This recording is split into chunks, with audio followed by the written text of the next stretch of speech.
Hey guys, how's it going? It's Target here. Welcome back to another episode of the Edmonton Oilers Be a GM. When we left off, it was just in preparation for the trade deadline where I asked you guys, the continuing question really is, what should we do with Ben Scrivens? Should we keep him or should we trade him? Now, a lot of people are saying that we should probably actually keep Scrivens and just roll with what we got, saying if it ain't broke, don't fix it. And really, the last couple months have been a really solid performance by Ben Scrivens, so I don't see any real issues here, and our goal scoring has gone up. Now, somebody said what you should do, though, is actively pursue a goalie during the offseason in free agency. So, let's take a look at free agency and see what upcoming free agents there are for goaltender. Goalies. So by overall, so we've got Ben Bishop and Cam Ward both coming up. Jonas Hiller, he'll actually probably be available. James Reimer's coming up too, and Nick Backstrom, and Frederick Anderson. So there's a number of free agents coming available. We'll see what happens here, though. We'll probably re-sign Scrivens and then possibly go after like a Ben Bishop or a Cam Ward. Cam Ward may very well slip through. It's very possible that Hiller will be there. Reimer, probably not. Backstrom, almost guaranteed. There's a couple other guys here, but nobody with any real potential. Anybody with high potential? Anderson. That's it. All skaters. Who's coming up that's available? We got Kopitar, Kessler, Stahl. Doesn't mean that they're actually going to be available. They're just up for re-signing. Anybody with high potential? Voracek, Shen, Gagne. These are all guys that are going to be maxed out right away and will likely have an overall. But anyway, so there are options there. Now, one thing that I would like to do is if I go to coaching options and I go to edit lines, I'll show you the lines. One thing I'd like to do is increase the defensive side of our third line here. Now, we just picked up Brad Boyes, but Brad Boyes has, he's got 4.5-star shooting, 85, 88, 86, 87. What does Benoit Pouliot have? Pouliot have 84, 87, 84, 86. So they're very similar. If we could trade either Benoit Pouliot or Brad Boyes for a more defensive player, I think that would help us a lot. So let's go out there and let's see what we have available to us in terms. I already kind of prepped it up. See what's available there as that kind of a player. So let's go look for a third line checking forward with four white stars and see if there's anybody that might be in the range of what we're looking for. Steve Ott, he's got 4.5-star defense. Great face-offs. He's another good option. Who's got a low cap hit? Because he got 2.6. Gergensons. Yeah, Zemgus Gergensons. He's got pretty good defensive categories. Dominic Moore. Pretty good. Not bad. Who was I looking at? Was it Justin Ablocator? Justin Ablocator. He's going to be a free agent right away. And he's got really good skating ability. Really physical player. And great defense. So he'd be a good option for either of those guys. Anybody on the right wing? Hold on, let me just see. We got Joel Ward. All right. Nikolai Kulemin, who is a two-way forward. Four-star. Not bad. Shooting's pretty good, too. Troy Brouwer, grinder, 83 overall. Good defense. Tuomurutu's got really good defense as well. Not the best shooting. Gianta. He's a sniper with 4-star. Nope. Zubras, Danius Zubras, 81 overall, two-way forward. No. Left wingers, there's quite a few more. Brandon Prust, we already own. He's a 4-star. Ablocator's a pretty tempting option. If I'm just looking at the defensive category. Because Ablocator's really physical. Spalling, Bergenheim, Clowe. Clowe's really physical as well. Defensively, really solid too. Tatar. No, Tatar's actually really good too. Not as physical, though. Tanner, and then we're up there in value. I think Justin Ablocator is actually a really good option. And they don't want to get rid of him, so we're going to have to wait till the trade deadline. But what we could get rid of is probably Benoit Pouliot or Boyes. Boyes doesn't have enough trade value, so we'd probably have to go with Pouliot.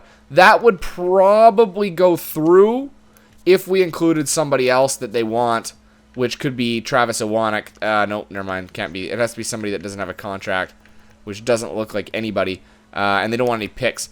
Well, we could probably give up a 4th-round pick or something like that, and that would probably... We got 2 sevenths, but they probably wouldn't want that. All right, so that's a possibility is Justin Ablocator, all right? So we'll look into that. Travis Iwanek's a 4th-line forward. He's 72 overall grinder. That's why. Grinders. They always get that boost. Okay, so let us go into the trade deadline. We're going to hold on to Ben Scrivens, okay? I'm going to heed your guys' advice on this one, and we'll see if we can just add a more defensive player in Justin Ablocator from the Red Wings there. Trading block will continue. And then we'll enter the trade deadline negotiations. There's a win, too. All right, trade negotiations. How many phones do we have? We got 2. So New Jersey's calling first. And they want first Scrivens. No, that's okay. That's all right. But thank you for the offer. Propose a trade. We're going to go to Detroit. See if we can't make that deal go. Detroit. Justin Abdelkader.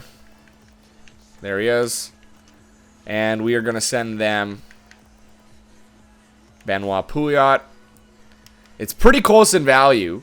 And it's going to be a huge reduction in cap hit. $4 million to 1.8. It's pretty close. So we don't need to give up that much. Now what else? They don't want any goalies. Here's the skaters that match their block. Roman Horak. If we give them Horak, and then we ask back from them somebody with like 0 trade value, like this guy, Tervaden. There you go. That would probably go through. I think that'll go through. Abdelkader and this Tervaden guy. Well, let's take a look at Horak. What's his potential? What's he like going to be in the NHL? What's the likelihood? He's pretty good. 80 overall center sniper. You know what? I want to hold on to Horak. All right, I'm going to remove you. Oh, no. I'm going to remove you. I'm going to remove you. And I'm going to throw on a pick. All right, I'm going to throw on a pick regardless of what they want. Hold on. I will throw on a 4th round pick from this year. That should be enough to get it through. Obviously, we have poor GM relationship with Detroit, but that's okay. Will this go through? And it will. We believe this transaction will contribute to our success. Awesome. So we get rid of Pouliot. Now we have another defensive player to help us going forward there. New Jersey's calling. They still probably want that. Nope, we're not interested in that at all. Let's take a look at our defense. I'm trying to remember what our defense looks like. All right. Obviously, we know who we've got right now. We got Victor Hedman, Justin Schultz, Oscar Klefbom. If we go by overall, 1, 2, 3, 4, 5, 6. Yeah, that's really solid. I don't need to change the defense. I think we're solid there. All right, we'll just end this. We'll shut down those phones. Continue. Shut down those phones. I want to get this thing going again. It's been it feels like it's been forever. And that's it. So the final hour. So we made our trade for Justin Abdelkader. We've got a nice defensive player now. Coaching options. We'll edit the lines. And Justin Abdelkader slot in beside Gordon. And then Boyes will be the goal scorer on that line. So that's actually really good right there. We got a lot of grinders. Look at that. Bottom line's all grinders. 2 grinders there. Beauty. All right. So let's keep things going here. We're going to sim the rest of the month. Let's see if Justin Abdelkader will help us get that defensive numbers up. Or help the defense at least a little bit. Ben Scrivens is going to need all the defensive help he can get here after the trade, or going up into the playoffs. So anything that we can do to make things easier on him is going to be top priority. We've got the goal scorers. You know, guys are starting to produce finally. So that's good. We just need to keep the puck out of our net and give Scrivens, you know, that option. Because Scrivens isn't going to stop everything. You know, he's only 84 overall. He's actually considered a backup goaltender. So you need a team in front of him that's going to be, you know, keeping the shots to the outside, taking away those rebounds in front of the net. Really, we should, wow, big loss, 6-5 in OT. So that's good. At least it's an OT, I suppose, if it's going to be a loss. SHL, there you go. So we were scouting some like later rounds here. The WHL, we need to scout you for another 2. You know what? I'm going to scout you for 1 month. All right, because it looks like there's a top 5 there, and we don't know much about them. All right. So we're at 37 wins. I think they wanted 38 out of us, so we are very close to that number at this point. Well, obviously, we're 1 game away. And this, I mean, like I was saying, we just need a team that we should have more defensemen on it. 9-1 win? Holy moly. Things went crazy there. Jeez Louise. And we lost to the Pittsburgh Penguins. But Taylor Hall's getting very close to 40 goals now. We'll actually take a look at the end of the month here. This will be March. Oh, wow, it's a big loss. And Hall scored again. But we need to get back on the bandwagon here. We only got that 38 wins now. Here's Dallas, and they're really close to us actually in overall, or in rating. There you go, nice. And Hall gets his 40th goal. So yeah, we should probably really have some solid defensive defensemen on our team. Guys that are going to be shutting down like crazy. I mean, Victor Hedman is the defensive guy. Jesus.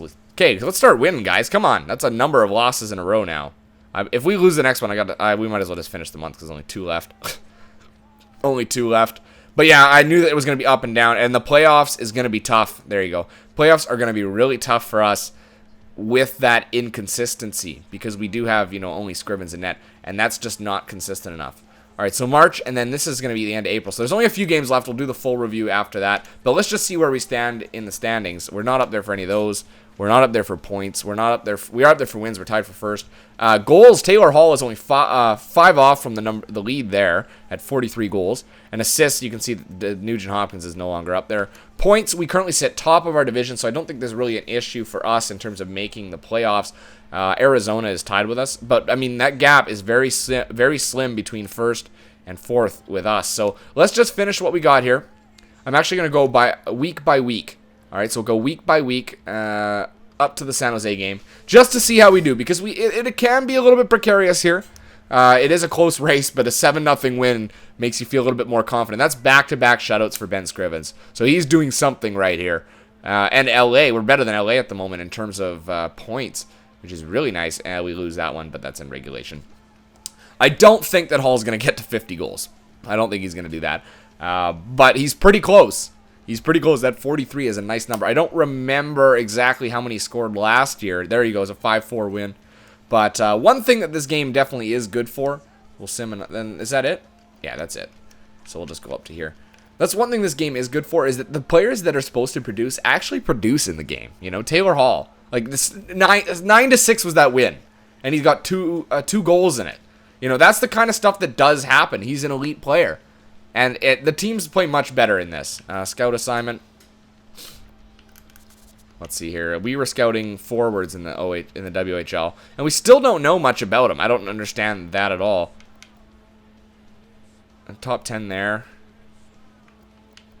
We'll scout there for 3 weeks. I don't understand why we don't know anything about these guys. All right, one more game left, and this will do it for the year. This will give us 45 wins on the nose. Hall gets his 47th goal in that game. 30 losses and 7 OT losses. Goals against average, no. Save percentage, no. Wins, Ben Scrivens led the league in wins. Points, we aren't up there. Nobody is at an 80. Well, they're probably at a point per game, but nobody's at multiple points per, like high 1 points per game. Hall, 3 goals off of Sharp, 1 off of Stamkos. Good for him. Assists, we weren't up there, off by 1. Points, we got 97. That's good enough for first in our division, so we'll end up playing the Los Angeles Kings in the first round. And about 8 points divide us on that one. Sorry. 8 points divide us on that one. Okay, Stats Central. This is where we're going to break things down. So team standings, we finished 5th in the league with 97 points. Our goals for per game was number 2, only behind Chicago. Oh my goodness, and they clinched our conference. Goals against per game were 4th at 2.66. Our power play, we're 12th. It's not bad. I'm not too upset about that. Our penalty kill, 12th as well. So our special teams are evening out a little bit. Take a look at our player stats here. This is the playoffs, guys. We made it to the playoffs, so that's a huge deal for me, is being able to do this. So let's go to this. Look at points. Hall put up 87 points this year. Nuge had 84. Good for him. Good for both of those guys. Actually, let's take a look at Hall's goals. 47 was 5 more than last year, so you can see that progression for him. This young stud is going to continue to produce at insane levels. 87 points. That's the first time since we've started doing this that he's put up more than a point per game. Very good for Hall. Nuge, 84 points. That is way up from last year. He only had 69. Giant jump for him. These guys are going to jump up like crazy. Eberle only had 67 points, but it is a little bit more than last year. Hedman had 64 points. Nice that the defense are actually producing. David Perron had 62 points. Really good to see that. That's more than last year. Good for him. Yakupov, he had 54 points. It's fewer than last year, but more goals. Darren Helm had 50. That's less than last year. Schultz, 49. That's 1 more than last year. Abdelkader had 26 points. That's 5 more. Prust had 26 points. Good for him. Boys had 25. That's down because he's playing third line. Gordon, 23. That's about average. Downey, 23. That's a little bit up. Marincin, he had 22 points, and this is only his 3rd NHL season, and that first one was the lockout. Or not the lockout. That was just past year, and he did pretty good this year. 22 points, -7. Fane, 16 points, -1. That's identical to last year. Clefbaum had 16 points. He played 82 games for us, really. Okay, but he's a shutdown guy. Oscar Clefbaum's not going to be scoring a ton of points. It's just the way he is. Matt Hendricks, he's 4 plus 4, 13 points. And Stewart had 7 points and a 2. That's his job, to shut things down, and he certainly did that. We look at goalies now.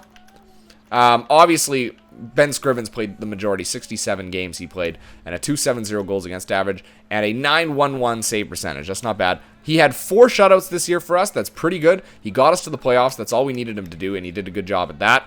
The one thing I do want to look at is points, and let's see how our players ranked up against the best in the NHL, okay? NHL. Okay, so obviously, Hall actually sits in 8th place for points at 87. Ahead of all these guys. And then Nugent Hopkins sits in 13th with 84. He scored higher than a lot of these boys here. Where's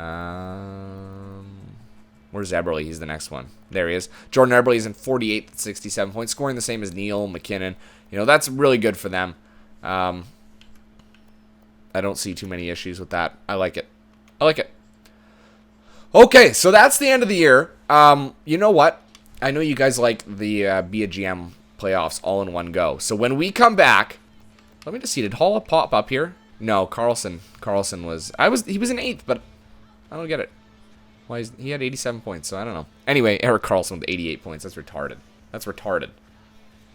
That's insane. All right, anyway, when we come back, we'll sim forward, and we'll take a look at who we're going to be playing in the first round of the playoffs. But for now, I'm just going to leave it right there, okay? So until next time, I'm Target Audience, and I'll catch you guys out on the ice.